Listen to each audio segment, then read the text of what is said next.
الشوق يبقى في اغتراب فقير. Assalamualaikum warahmatullahi wabarakatuh.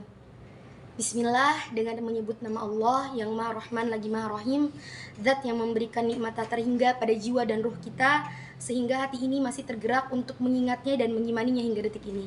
Salawat seiring salam selalu tercurahkan kepada baginda kita Nabi besar Muhammad Sallallahu Alaihi Wasallam, sang pemeran utama yang insya Allah akan kita gali kisahnya pada kesempatan kali ini. Teman-teman dan dewan juri yang dirahmati oleh Allah Subhanahu Wa Taala, setiap tahun kita memperingati adanya Isra Mi'raj. Hal ini menjadi momentum yang sangat berharga bagi umat Islam, terutama bagi kita yang memperingatinya. Maka sebetulnya dalam Isra Mi'raj terkandung pelajaran iman yang sangat berharga. Tetapi apakah datangnya Isra Mi'raj pada bulan Rajab ini telah menambah keimanan kita?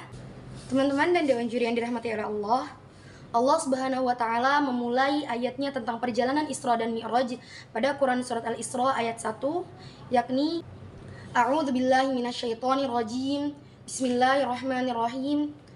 Subhanalladzi asra bi'abdihi lailan minal masjidil haram ilal masjidil aqsa alladzi barakna haulahu linuriyahu min ayatina innahu huwas sami'ul basir. Allah memulainya dengan kata tasbih subhanalladzi, yang berarti maha suci Allah. Maha suci Allah dari segala kekurangan, maha suci Allah dari segala kelemahan, maha suci Allah dari segala ketidakmungkinan. Allah mempertaruhkan kesuciannya untuk menjamin peristiwa Isra dan Mi'raj ini, dan menjadi pertanda bahwasanya peristiwa Isra Mi'raj bukan hanya sekedar peristiwa biasa, tetapi peristiwa yang amat sangat luar biasa. Teman-teman dan dewan juri yang dirahmati oleh Allah Subhanahu wa taala, Isra Mi'raj merupakan perjalanan yang sangat istimewa yang Allah Subhanahu wa taala berikan kepada Nabi Shallallahu alaihi wasallam. Perjalanan yang tidak akan dilakukan oleh hamba-hambanya yang lain. Perjalanan yang amat sangat jauh, namun ditempuh dengan waktu yang amat sangat singkat.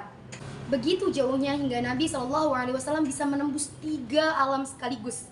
Yang pertama adalah alam manusia, yang kedua adalah alam malakut, alamnya para malaikat, dan yang ketiga adalah alam lahud, alam ketuhanan, yang dimana terdapat arsy yang agung yang tidak bisa dimasukkan oleh para malaikat sekalipun. 3 alam ini ditembus hanya dalam waktu sepertiga malam saja oleh Nabi Shallallahu alaihi wasallam. Maka perjalanan ini disebut dengan kata Isra wal Mi'raj. Teman-teman dan dewan juri yang dirahmati oleh Allah Subhanahu wa taala, maka andai kita tarik ulang tentang peristiwa ini, peristiwa yang menjadi jembatan pengantar atas perjalanan Isra dan Mi'raj Nabi Shallallahu alaihi wasallam, yang membuktikan kuatnya doa dan tawakal Nabi kepada Allah Subhanahu wa taala, membuktikan dahsyatnya kekuatan Allah melampaui sandaran-sandaran pada manusia, sungguh hati kita akan bergetar dibuatnya. Saat Nabi Shallallahu alaihi wasallam berdoa kepada Allah dengan penuh harap dan berkata, Ilahi ilaika ashku dha'fa quwwati wa qillata hilati wa hawani 'alan nas.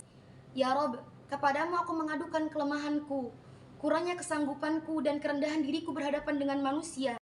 Seorang nabi yang mulia, yang sudah disakiti baik fisik maupun batinnya, berdoa kepada Allah dengan perasaan yang haru dan dengan hati yang merendah. Setelahnya berkata berkali-kali, Illam yakun alayya ghadabun fala ubali, walakin rahmatan liya awsa. Tidak apa-apa ya Rabb, asal engkau tidak marah kepadaku, tidak murka kepadaku, maka aku ridho, karena sungguh rahmatmu, kasih sayangmu lebih luas daripada itu. Padahal jelas-jelas kita tahu pada kejadian di mana Rasulullah SAW disakiti oleh orang-orang yang ada di Taif, andai Rasul mau, Allah bisa jatuhkan gunung itu pada kaum-kaum yang ada di sana.